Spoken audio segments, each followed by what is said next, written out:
was there anything that, like, you were most surprised or, like, Yeah. the most fascinating thing that you learned? And not just maybe not just talking with Yeah. your family, but getting clarification elsewhere, stuff like that. Yeah, yes. I had a hard time finding primary resources of Koreans living in Korea in rural villages, Mm, like in the 1920s and 30s, because the women were certainly not writing about their lives, and yeah, they were surviving.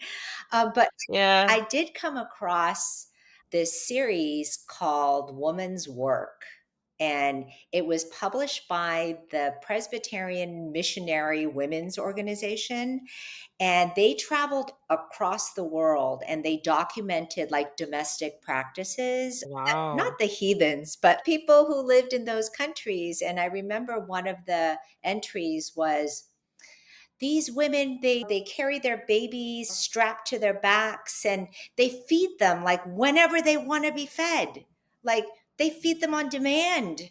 And they just thought like that was so different than the Western way of taking care of babies. And so I learned a lot about daily life and like what women were doing at the time. And I also read a lot of social history, so history not centered on the politics and economics of what was Yeah, going on, but what was happening in the everyday lives of people through diaries, through firsthand experience. yeah, And those were hard to find for sure. And so there were a few memoirs written during that time, written by men, and some fictionalized stories of Koreans living in Japan during the colonial period and the conflict, the constant conflict they faced because they were ostracized and discriminated against by the Japanese population as a whole.